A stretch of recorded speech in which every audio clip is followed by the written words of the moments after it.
rolando uma treta aí brabíssima entre a Netflix, uma das maiores empresas de streaming do mundo, que só aqui no Brasil tem milhões de assinantes, a nossa Suprema Corte, o nosso judiciário, na figura do STF, a Receita Federal brasileira. O mundo da economia em ebulição, com essa treta que nesse vídeo você vai entender o que é que está acontecendo. Assista ele até o final. Eu sou Marcos Barros e esse é o nosso canal Geoide. Olha, a Netflix é uma das maiores empresas do mundo na área de streaming. E só no Brasil ela tem milhões de assinantes, o que dá um lucro bilionário para a empresa, não tem dúvida. Mas, recentemente, ao fechar o seu balanço, observe bem os valores e as datas para você entender. De julho a setembro, um balanço trimestral desse ano, o terceiro trimestre de 2025, a empresa tinha uma expectativa de fechar com um lucro de 3 bilhões de dólares, mas esse lucro ficou em 2 bilhões e meio. Porque aí é que vem a questão. A empresa acusa o Brasil como responsável. Vamos entender os fatos. Olha só, com a queda da expectativa de lucro de 3 bilhões para 2 bilhões e meio, as ações da empresa caíram no mercado em torno de 8%, o que deu à empresa aí um prejuízo de 33 bilhões, que pode ser recuperado, obviamente, no próprio mercado de ações, todo mundo sabe disso. Mas a empresa precisava dar algum tipo de satisfação para seus acionistas. E aí, ela culpou o Brasil. Como? Entenda. Existe um imposto federal chamado de CID. É um imposto que em si incide sobre combustíveis e agora também sobre empresas de tecnologia que atuam no mercado brasileiro. Olha, essa discussão sobre esse imposto estava no STF, que é a Suprema Corte Brasileira de Justiça. Se essas empresas de tecnologia deveriam pagar ou não, como as empresas de combustíveis atuantes aqui no mercado brasileiro já pagam, um valor, uma taxa de 10% sobre todo o lucro que é remetido, o lucro que a empresa tem no Brasil e que é remetido para sua matriz fora. Pois é. E o STF, então, julgou procedente, sim, que as empresas de tecnologia, assim como as empresas de combustíveis, deveriam pagar esses 10% de imposto sobre essa lucratividade que é remetido para fora. O lucro pelo desenvolvimento de suas atividades aqui no Brasil. Pois é, isso gerou para a Netflix uma despesa que ela vai ter que recolher em torno de 619 milhões de dólares entre os anos de 2022 e 2025. Em 3 anos, então, ela teria que pagar esse valor, que é o valor correspondente a todas as transferências que ela fez de lucro para sua matriz no exterior. Tudo bem.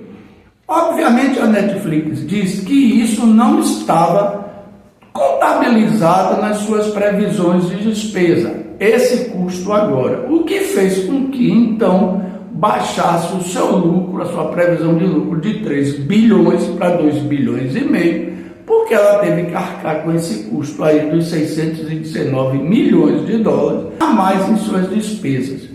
Tudo bem, mas a gente precisa entender o seguinte, olha, o CID não é só um imposto, é uma contribuição que as empresas têm que fazer sobre a renda que elas adquirem aqui. Para onde vai esse dinheiro? Para a pesquisa científica, o desenvolvimento tecnológico do país. Então, é um imposto, sim, cobrado pelo governo federal, que tem um fim social, um fim benéfico para o país como um todo, para a nossa pesquisa e desenvolvimento tecnológico. E as empresas, elas exploram o nosso mercado, que é um mercado gigante, 220 milhões de habitantes, a 6ª maior população do mundo, ganham fortunas, mas se puderem não pagar nada e botar esse lucro todo para fora do país, levar para suas matrizes, melhor. mas não é assim que deve funcionar. Tem sim que pagar e deixar a parcela do que você ganha aqui como fim social, a sua parte no desenvolvimento do nosso país. Claro, se o trabalhador brasileiro paga pela sua renda, a empresa privada ou a empresa estrangeira, seja nacional ou estrangeira, tem que pagar também por a sua renda. Isso aí é claro. Então não tem nem o que gritar contra isso. Olha, isso está rolando aí em vários canais de mídia, de notícias, no país inteiro. Mas a gente pode fazer uma continha aí. Olha só, se a Netflix entre 2022 e 2025 tem que pagar 619 milhões, que é 10% do seu faturamento em 3 anos, observe qual seria o faturamento dela então. Multiplique isso vezes 10.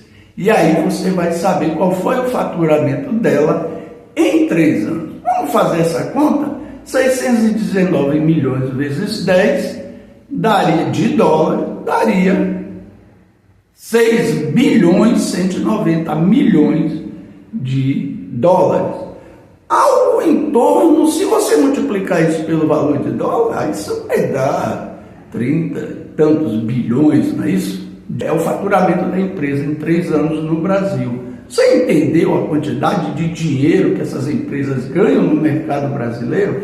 Aí depois sai reclamando que o problema do seu balanço negativo, que a queda de suas empresas se deu por conta das leis brasileiras que não dão estabilidade para elas trabalharem aqui. Não é bem verdade.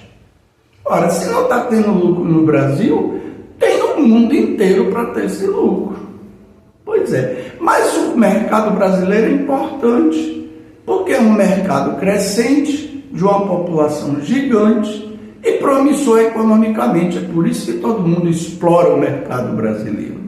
Reclama, mas não sai. A questão é essa. Então tem que sim contribuir com a sua parcela da renda que aqui é oferida, antes de que manda para suas matrizes fora. Isso aí. Porque todos os países do mundo são assim. O Brasil não poderia ser diferente. E olha que o imposto aqui no Brasil, para esses casos, muitas vezes é muito menor do que o cobrado na Europa, na América do Norte ou países asiáticos. Exatamente. Tem que ver isso. Então não procede muito essa reclamação. As ações caíram, a culpa é do governo brasileiro, a culpa é da justiça brasileira, que o Brasil é um país que não tem estabilidade econômica nas leis para que as empresas trabalhem. Isso não é justo. Mas se a empresa pensa dessa forma, abra mão do mercado brasileiro, porque tem outros mercados por aí. Você não acha? Vamos medir esses lucros dessas empresas e sim, o governo tem que taxar essas remessas para fora, porque aqui no Brasil eles ganham muito dinheiro. E você, o que é que você acha? Você acha que a decisão do STF em taxar em 10% as remessas de lucro que essas empresas têm no Brasil, empresas de tecnologia, que não vai ser só a Netflix. A Netflix, ela entrou no enquadramento da lei, mas são muitas outras empresas que exploram aqui o nosso mercado, que terão também que pagar sobre a renda daquilo que eles mandam para fora. É isso que precisa ficar também bem compreendido. Deixe seu comentário, deixe o seu like, o seu joinha, inscreva-se no nosso canal se é inscrito. Até a próxima.